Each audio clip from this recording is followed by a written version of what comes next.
빌립보서 지난주 4장 4절을 보았잖아요. 주 안에서 항상 기뻐하라. 다시 말하니 기뻐하라. 기쁨을 이야기했습니다. 빌립보서의 주제는 뭐냐면은 기쁨입니다. 기쁨. 기뻐하라. 무려 빌립보서에 기뻐하라는 단어가 몇 번 나오냐면은 16번 나와요. 그러니까 계속해서 기뻐하라, 기뻐하라, 기뻐하라, 기뻐하라. 기뻐하라고 바울이 권면했던 바울이 오늘 본문 4장 5절에 보면 뭐라고 이야기하냐면 이렇게 이야기합니다. 다 함께 볼까요? 시작. 너희 가정을 모든 사람에게 알게 하라. 주께서 가까이 오시니라. 갑자기 기쁨을 이야기하면서 갑자기 관용을 이야기합니다. 왜 성경은 갑자기 기쁨을 이야기하면서 관용을 이야기할까? 다음 주에 보겠습니다만 이제 6절에 보면은 뭘 이야기하냐면 염려를 이야기합니다. 기쁨을 이야기하면서 관용을 이야기하고 그 다음에 이제 염려를 이야기하거든요. 여러분 굉장히 논리적이고요. 굉장히 설득력이 있고요. 하나님이 우리를 너무 잘 아세요. 사람들이 왜 기뻐하지 못할까? 기뻐하지 못하는 가장 큰 원인이 뭘까? 사람들이 내가 왜 기뻐하지 못하지? 왜 기쁨이 없지? 그 하나님은 뭐라고 진단하냐면은 너희 마음이 옹졸해서 그렇다. 그렇게 이야기합니다. 뭐였다고요? 옹졸해서. 너희 마음이 너그럽지 못해서 그렇다. 마음이 좁아서 그렇다. 다른 사람을 생각하는 마음이 부족하고 이해하는 마음이 넓지 못해서 그렇다. 기뻐하지 못하는 실패의 원인이 뭐냐면은 관용이 없다는 관용이 없다. 그러니까 우리의 기쁨의 가장 큰 장벽을 하나님은 뭐라고 진단하냐 하면은 이 관용을 진단해요. 관용. 너그럽지 않는 거. 그럼 우리가 이런 사람은 늘 너그러울 수 있잖아요. 나를 좋아하는 사람, 나를 이해하는 사람, 나하고 대화 통하는 사람 너그러울 수 있잖아요. 그렇죠? 근데 나하고 대화가 안 통해. 나하고 좀 나를 미워해. 나를 좀 적대해. 근데 그 사람에게조차 우리가 너그러운 것은 쉽지 않거든요. 그렇잖아요. 나한테 잘하는 사람 누구든지 내가 잘할 수 있고 너그러울 수 있어요. 근데 오늘 성경에 보면 뭐라고 그러냐면 모든 사람에게 이렇게 모든 사람 나를 싫어하는 사람이든 나를 적대시하는 사람이든 나를 불편해하는 사람이든 어떤 사람에게든 뭐냐면 관용을 알게 하라. 그러니까 잘 생각하셔야 돼요. 관용의 마음을 가져라. 이렇게 이야기합니다. 관용을 모든 사람에게 드러내라. 저 사람은 너그러운 사람, 저 사람은 마음이 넓은 사람, 이것을 인정받도록 하라 이 말이에요. 인정받도록. 저 사람은 너그러운 사람이야. 저 사람은 마음이 넓은 사람이야. 그렇게 인정받는 사람이 되라는 말이거든요. 그 너그러울 때 내가 기쁨을 유지할 수 있는 거예요. 저도 이제 나이를 먹어보니까 젊었을 때는 훨씬 더 마음이 넓어요. 이해의 폭도 넓고요. 그런데 나이가 들면 들수록 이해의 폭도 좁아지고요. 너그럽지가 않아요. 훨씬 옹졸해지고요. 훨씬 편협해지고요. 훨씬 자기 주장이 강해져요. 그 이유가 있어요, 여러분. 우리가 젊었을 때는 피부도 그렇잖아요. 부드럽잖아요. 그럼 여러분 손 한번 만져보세요. 손 한번 만져. 여러분 손. 부드럽지 않으면 나이 먹었다는 거예요. 그러니까 젊은 사람일수록 굉장히 부드러워요. 나이를 먹으면 이 피부도 뭐냐면 거칠해지고 이렇게 단단해져요. 부드러우면 사라지는 거거든요. 이게 우리 마음도 똑같아요, 여러분. 나이를 먹을수록 좀 가만히 보면 훨씬 자상할 것 같은데 훨씬 너그러울 것 같은데 잘 삐져요, 여러분. 나이 먹은 사람의 특징이 뭐냐면 잘 삐져요. 내가 잘 삐지면 내가 나이 먹기는 먹었는가 보다 이렇게 생각하면 되는 거예요. 아멘. 아멘. 이 관용이라는 단어의 뜻은 뭐냐면은 그 헬라어의 하플로테스라는 단어입니다. 하플로테스라는 단어인데 너그럽고 넉넉한 마음이에요. 너그럽고 넉넉한 마음. 남의 허물을 파헤치는 것이 아니라 허물을 덮어주는 것, 용서하는 것이 바로 뭐냐면 관용이에요. 근데 여러분, 관용의 반대는 오늘날 젊은 사람들이 좋아하는 뭐냐면은 관용의 반대 말은 공정이에요. 공정. 이번에 우리 윤석열 정부가 이번에 국회의원 선거 때 참패를 당했잖아요. 그래 그분이 대통령이 된 것은 늘 뭐 때문이에요? 공정 때문에 대통령이 된 거 아니에요? 공정. 이 젊은 사람들이 굉장히 공정을 좋아하거든요. 근데 대통령이 되고 나니까 다른 사람한테는 굉장히 엄격한데 자기한테는 굉장히 너그러운 거예요. 공정하지를 못하는 거예요. 이게 공정하다는 말은 무슨 말이냐면 그 법정인 그 용어인데요. 분명한 잣대를 가지고 시시비를 가리는 것을 말합니다. 잘못된 것을 가지고 잘못된 것에 대해서는 잘못했다 말하고 잘한 것에 대해서는 잘했다고 말하는 것이 공정이에요. 시시비를 분명히 가는 게 공정이거든요. 그럼 관용은 뭐냐면은 저 사람이 잘못했어요. 분명히 잘못했으면 하고 잘못했다고 말하지 않고 잘못 안 하는 것처럼 친절하게 대해주고 너그럽게 대해주고 공손하게 대해주는 것이 바로 뭐냐면 관용이에요. 관용.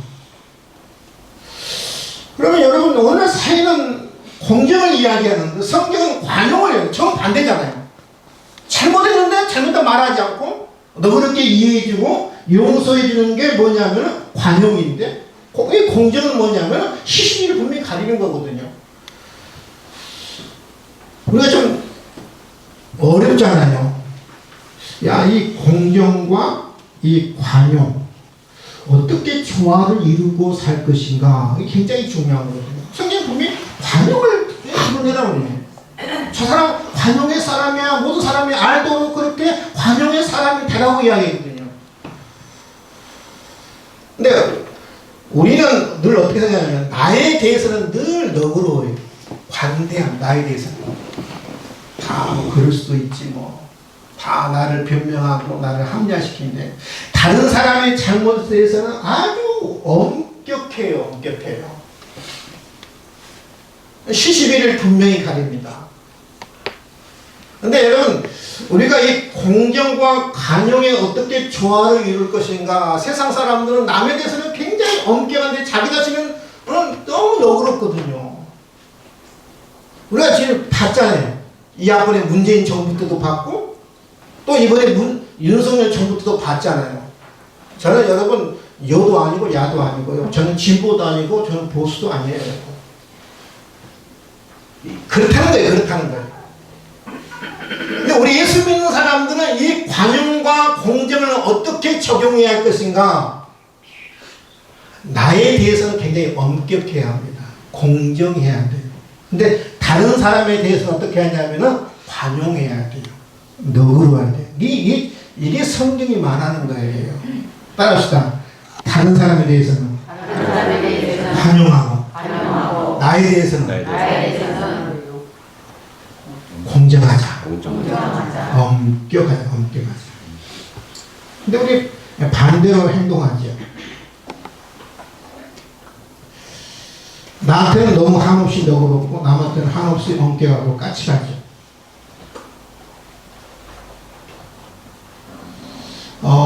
미국 시골에 한 통나무 집에 사는 남자가 있었는데 통나무집 이 사람은 굉장히 병이 있어서 약한 사람이었어요. 병약한 이 남자가 살았는데 그 통나무 집 앞에 뭐가 있었냐면 큰 바위가 있었어요. 바위. 큰 바위 때문에 이 통나무 집 나가고 들어오기 굉장히 불편한 거였어요. 그래서 이 통나무 집에 살았던 이 병약한 남자가 하나님 앞에 기도합니다. 하나님, 저 큰 바위 때문에 집 오고 가는 게 너무 불편합니다. 저 바위를 좀 옮겨주세요. 늘 기도했어요. 근데 그 기도대로 하나님이 꿈에 나타났어요. 꿈에 나타나서 하나님이 이렇게 말씀합니다. 내 사랑하는 아들아, 매일 바위를 밀어라. 그 사람이 꿈을 꾸고 나서 매일 아침, 점심, 저녁 시간 날 때마다 바위를 밀었어요. 며칠 동안 밀었냐? 무려 80일을 밀었어요. 80일을 밀고 나면 조그맣 때 이제 움직이잖아요. 옮겨져야 하잖아요. 80일을 밀고 나왔는데 그래서 이제 거리를 제가 측정해 봤어요. 한 치도 이게 움직이지 않는 거예요. 여러분, 한 치가 몇 센치인지 알죠? 한 치. 한 장. 한 장은 30.5cm고요. 한 치는 3.05cm. 참고로 말씀드릴게요. 맞나요? 예. 한 장은 30cm. 한 치도 밀려나지 않는 거예요. 그대로 있는 거지요. 이 사람이 엉엉 울면서 하나님 앞에 하소연합니다. 하나님, 바위를 밀라고 해서 밀었는데 어떻게 한 치고 3cm도 안 움직입니까? 하나님 저기 나타난 말씀하셨잖아요. 밀라고. 그렇게 울면서 하소연하고 그러는데 하나님이 이렇게 말씀하더래요. 내 아들아, 나는 너희에게 바위를 옮기라고 말한 적이 없다. 그냥 바위를 미라고 했을 뿐이지. 나는 너한테 옮기라고만 한 미라고 그랬어. 한번 이제 거울에 가서 내 자신을 한번 보렴. 거울에 가서 네 자신을 한번 보렴. 병약한 사람이 80일을 밀고 나서 집회하니까 어떤 사람으로 바뀌어졌느냐 하면은 근육질의 사람으로 바뀌어진 거예요. 근육질 사람. 그렇게 활약하는 사람이 어떻게 변하냐면은 이 강인한 사람으로 바뀌어진 거예요. 그때서 이 사람이 깨달은 거예요. 하나님은 바위 위치가 변하기를 바란 게 아니라 내 자신이 변하기를 바랐다는 사실을 깨달은 거예요. 근데 우리는 대충 보잖아요. 어떤 문제가 있으면 하나님 이 문제를 옮겨주시옵소서, 이 문제를 해결해 주셔서 하나님 우리 집 앞에 있는 큰 바위를 옮겨 주십시오라고 늘 우리 그렇게 기도하고 바라잖아요. 근데 하나님은 바라는 게 뭐냐면은 그 바위가 옮겨지기를 바라는 것보다, 내 문제가 해결되기를 바라는 것보다 내 마음이 변하기를 바라는 거예요. 아멘. 여기서는 아멘 나와야 아멘. 아멘? 아멘. 여러분, 그 바위가 빨리 내 인생에서 옮겨지기를 바라는 것이 아니라 진정한 기쁨은 내 마음과 생각이 바뀌어지는 거예요. 내 생각과 아멘. 마음이 바뀌어져야 기쁨이 있는 거지. 아멘. 그러니까 여기서 너희 가정을 모든 사람이 알게 하나, 네 마음과 생각이 어떤 사람으로 바뀌어져야 하냐면 환영의 사람으로 바뀌어질 때 네가 기뻐할 수 있다는 거거든요. 우리는 늘 반대거든요. 하나님, 이 바위가 옮겨져야, 내 문제 해결돼야, 내 문제가 옮겨져야. 그게 아니고 네 마음과 생각을 뭐하라고요? 바꾸라는 거예요. 아멘. 아멘. 그래서 보면 모든 사람에게 관용을 알게 하라.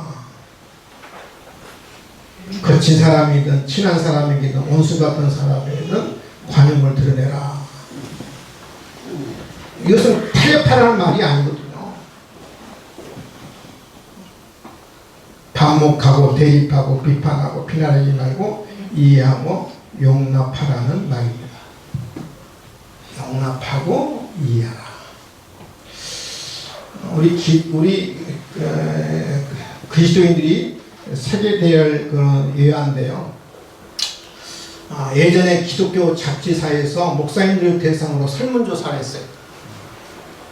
우리 성도님들은 뭐 기가 막혀도 됩니다. 그냥 그런 분이 안 계시니까.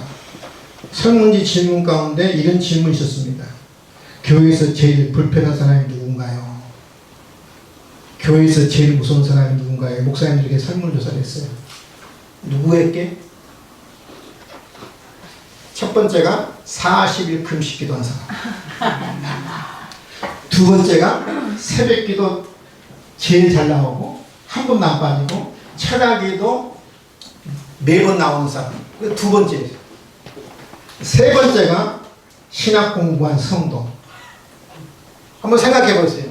40일 금식하고 매일 철학기를 드리고 새벽 기도를 매일 나오고 신학 공부, 영적 성장에 얼마나 중요한 것들이에요. 하나님 앞에 귀하게 쓰임받는 도구잖아요. 근데 왜 이것이 문제가 될까요? 왜 목사님들이 이런 사람을 제일 무서워할까요? 많은 사람들이 자기가 받은 은혜를 자기 영적 성장에 적용하는 것이 아니라 남을 판단하는 데 사용하기 때문에. 여러분 40일 금식기도 하면은요, 일반 성도들 40일 금식기도 하면 제일 먼저 튀어나오는 게 뭔지 알아요? 우리 목사님 기도가 부족해. 목사님이 기도가 부족해서 은혜가 없어. 늘 그러는 거예요. 우리 목사님 기도를 더 하셔야 돼요. 그러니까 그 어떤 하나님이 주신 어떤 은혜의 도구를 나한테 적용하는 것이 아니라 남한테 적용하기 때문에 목사님들이 제일 무서운 사람이 누구냐 하면은 기도 많이 한 사람이에요. 자기한테 적용해야지, 자기한테. 우리 교회 성도들은 한 분도 그런 거 안 계셔서 제가 자신을 이야기할 수 있는 거예요. 혹시 그런 분이 나타나 걱정되기도 합니다.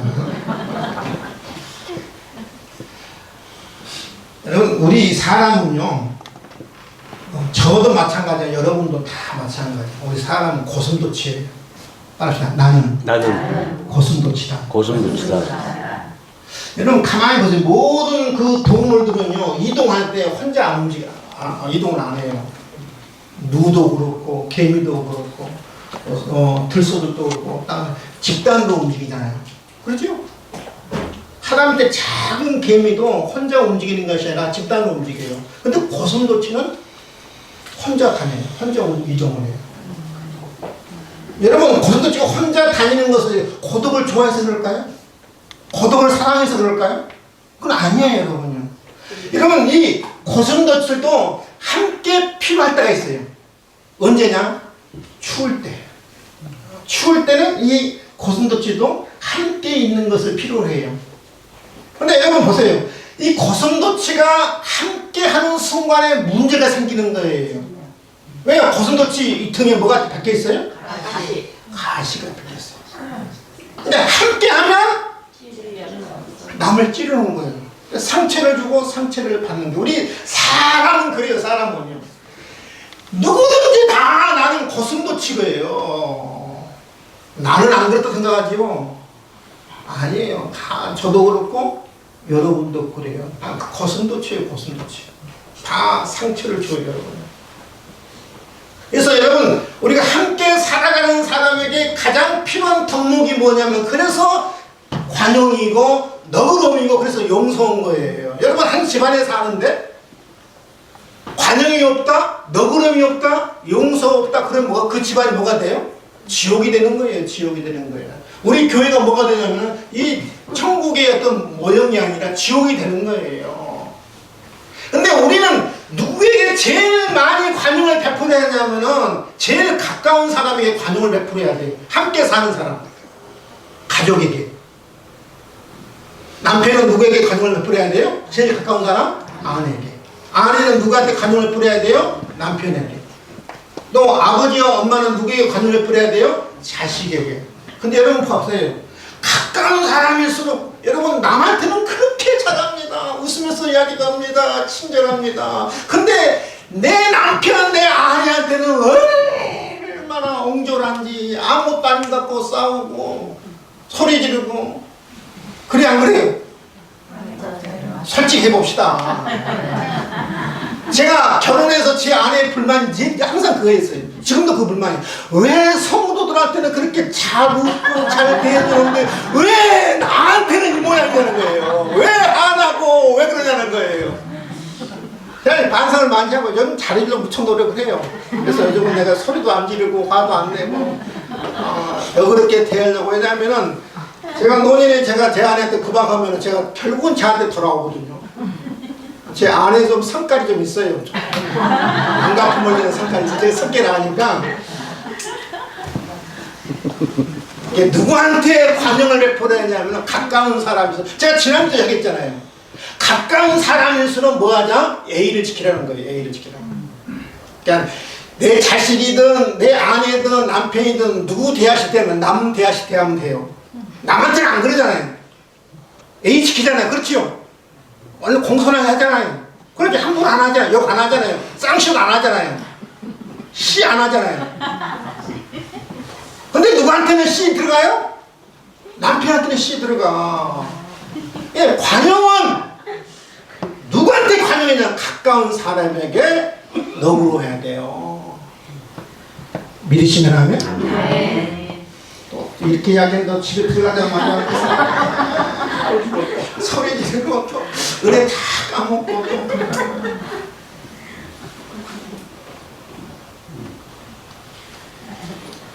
여러분, 관용이 없는 삶은요, 한 지붕 아래 사는 것은요, 지옥이에요.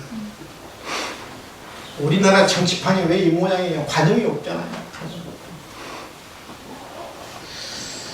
왜 우리가 모든 사람에게 관용을 드러내야 할까? 그 이유가 뭘까? 그 이유가 있습니다. 우리가 너그러야 할 이유. 왜 모든 사람에게 너그러야 하는가? 우리 하나님의 관용 아래 우리는 살고 있기 때문에 그래요. 한번 생각해. 하나님이 나에게 너그러움을 베풀지 않았더라면, 관용을 베풀지 않았더라면, 용서를 베풀지 않았더라면, 그리스도의 사랑을 나에게 드러내지 않았다면, 우리가 어떻게 여러분 이거 있을 수 있겠어요? 이미 저와 여러분 어디 가 있어야 돼요? 이 세상 하직 있어야 돼요. 이미 우리는 이 땅에 사는, 우리가 우리는 어떤 것이 자격이 없는 사람들이에요. 근데 하나님의 너그러움과 하나님의 관용 때문에 우리가 지금까지 살고 있고 믿음으로 사는 거예요. 믿으시면 하면? 그래서 우리가 너그럽게 살아야 돼요. 그래서 오늘 두 번째 오늘 본문에 봅니다. 왜 우리가 다른 사람에게 모든 사람이 너그러워야 하는가? 주께서 가까우시니라. 따라합시다. 주께서 가까우시니라. 주께서 가깝다는 무슨 말이냐면 우리 주님 오실 날이 가깝다는 말이에요. 우리 주님이 재림할 날이 가깝기 때문에 우리가 너그러워야 한다. 왜 주님의 재림과 너그러움과 무슨 상관이 있을까? 한번 생각해 보세요. 주님이 이 땅에 재림하시면 우리 예수님 앞에 무엇을 구하겠어요? 그때도 여러분 재물 구하겠어요? 그때도 여러분 부귀영화 구하겠어요? 우리 주님의 재림하는 그 순간에 여러분 그 성공을 여러분 출세를 여러분 구하겠어요? 주님이 이 땅에 오시면 여러분 무엇을 구하겠어요? 저는 하나밖에 없다고 봐요. 주여 나를 용서하옵소서. 내가 주님을 사랑하지 못한 거 용서하옵소서. 말씀대로 살지 못한 거 용서하옵소서. 하나님 주님 앞에 충성하지 못한 거 용서하옵소서. 내가 다른 사람을 내가 사랑을 베풀지 못하고 너그럽지 못한 것들을 주여 용서하옵소서.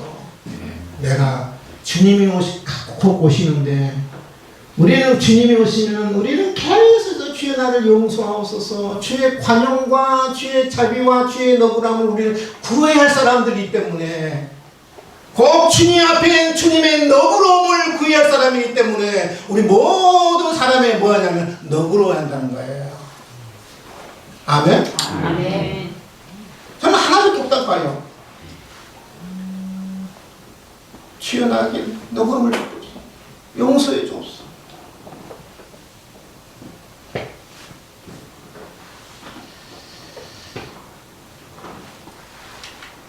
이 제국의 미래라는 책을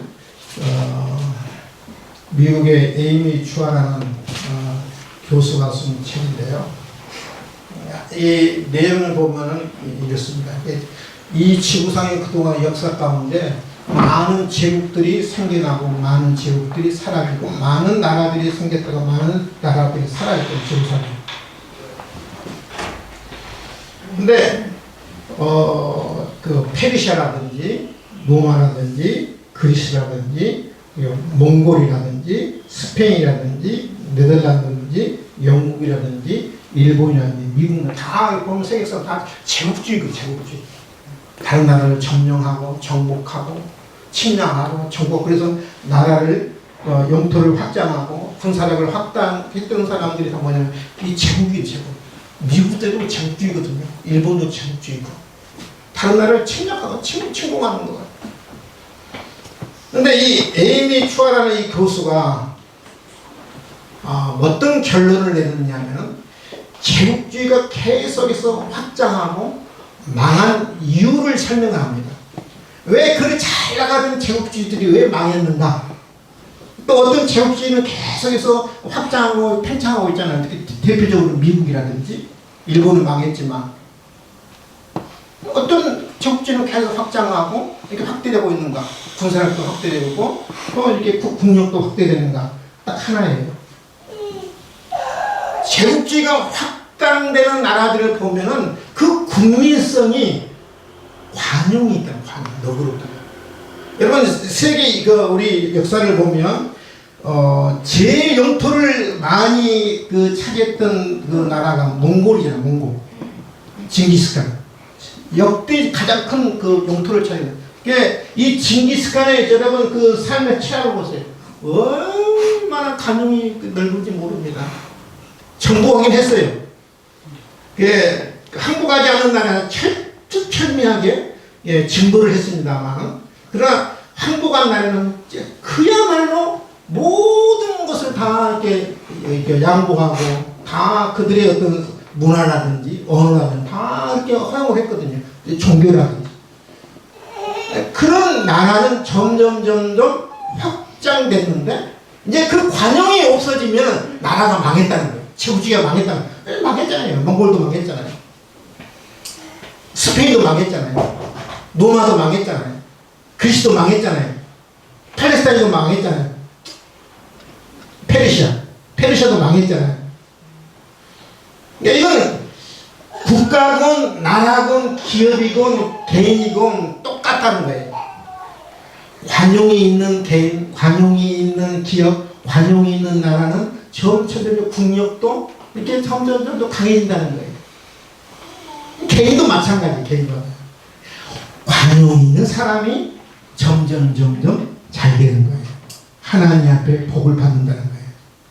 믿으시면 하면 제국의 미래가 그걸 이야기해요. 예일대학교 교수예요. 예일대학교 교수. 하나 예만 드리고는 말씀 정리하고 합니다. 위에 그 곤충이 물방개고요. 오른쪽에 있는 것이 소금쟁이, 밑에 있는 작은 곤충이 물매암이 보긴 본 같은데 별로 이름 많이 안 들어오는데, 오른쪽에 밑에 있는 것이 우렁이에요. 한 우물이 있었는데 함께 이들이 살아갔어요. 물방개, 소금쟁이, 물매암이, 우렁이. 거기서 왕초가 누구였냐면 개구리였어요. 개구리가 그 우물을 다스리게 됐어요. 근데 개구리가 며칠 이제 어디 여행을 가야 했어요. 그 우물을 떠나서 어디를 가게 됐는데, 그래서 누구한테 이 우물을 맡겼느냐 하면은 위에 있는 좀 큰 거, 물방개한테 그 우물을 내가 다녀올 때까지 잘 좀 다스려놔. 그것을 맡겼어요. 이게 물방개가 그동안에 못마땅한 사람이 있었어요. 누가 제일 못마땅한 소금쟁이. 얼마나 설치고 다니는지. 얼마나 시끄럽게 하는지. 이 물방개가 때는 있다가 생각해서 이 개구리가 그 우물을 떠나자마자 이 설치했던 이 소금쟁이를 그냥 죽여버렸어요. 어느 날 며칠 더 조용했습니다. 근데 소금쟁이 없으니까 또 설치한 사람이 나와요. 누구냐면은 물매암이 조그만 거지. 또 설치고 다니면 시끄럽게 다녀요. 이 물방개가 화가 난 거예요. 이 조그만한 것이 주먹만 못한 것이 이거 설치고 다니는 이 물방개가 또 이 물매아미를 또 죽여버렸어요. 그리고 며칠은 조용했습니다. 또 이 물매아미가 조용하니까 이 우렁이가 술을 먹고 술주정을 부리는 거예요. 그러니까 이 물방개가 저 병신 같은 새끼가 죄송합니다. 그랬어요. 저 병신 같은 것이 이제 방금 다 죽어보니까 이제 제가 이제 왕토는 술주정 부린다고 이 물방개가 또 누구를 죽여버리냐면 우렁이를 또 죽여버렸어요. 그 우문이 어떻게 했어요? 조용해진 거예요. 죽음의 우문이 된 거지. 며칠 후에 개구리가 돌아왔습니다. 개구리가 돌아와 보니까 이 연못이 뭐냐면 죽음의 연못이 된 거예요. 너무 조용한 거예요. 그래서 이 개구리가 이 물방개한테 물어봐요. 왜 이렇게 조용하냐? 왜 죽음의 연못이 됐느냐? 이 물방개가 그럽니다. 이 설치고 다니는 놈들, 시끄럽게 다니는 놈들 내가 다 그냥 술증을 하는 놈들 다 내가 죽여버렸습니다. 개구리가 이 물방개한테 하는 말이 크게 한탄합니다. 미운 말썽거리도 않고 살아가는 것이 공동체 운명인데 마음에 드는 세상을 만들기 위해서 없애다 보면 다 없어지고 마는 것이다. 죽음의 연못이 되는 것이다. 그러니까 완전치는 못해도 서로 마음을 맞추고 사는 것이 공동체다. 아멘? 아멘. 죽으려고 하지 마세요. 아멘? 아멘. 특별히 누구를 죽이려고 그래요? 여러분 남편 나한테 죽이려고. 못마땅해도 어떻게 하자? 안고 살아가야 돼요. 믿으시면 아멘? 아멘. 그래서 모든 사람이 너의 관용을 알게 하라. 주께서 갖다 오신다. 기쁨을 유지하기 위해서는 속 좁은 사람이 되지 마라. 넓은 사람이 되라. 너그러운 사람이 되라. 이해하는 사람이 되라. 그것이 기쁨을 유지하는 비결이다. 그렇게 이야기합니다. 관용을 특별히 멀리서 우리가 들으려고 하시면 가까운 사람, 가장 가까운 사람, 가장 친한 사람이에요. 예의도 지키고 관용을 드러내서 여러분이 소속되는 공동체가 기쁨의 공동체가 될 수 있기를 주님의 이름으로 축원을 드립니다. 기도하겠습니다. 하나님 아버지 감사와 찬송과 영광을 올려드립니다. 하나님 기쁨의 가장 큰 장애물은 관용이라고 말합니다. 너그럽지 못해서 그렇다고 이야기합니다. 인색해서 그렇다고 이야기합니다. 속이 좁아서 그렇다고 이야기합니다. 하나님 우리 인생은 하나님 나이가 들면 들수록 속이 더 좁아집니다. 아무것도 아니라고 삐집니다. 하나님 우리가 더 나이가 들면 들수록 우리가 너그러운 사람이 되게 하시고 이해하는 사람들에게 특별히 가까운 사람에게 함께 사는 사람에게 하나님 우리가 너그러운 사람 관용의 사람이 될 수 있도록 저희들을 축복해 주시옵소서. 감사하며 예수님의 이름으로 기도하옵나이다.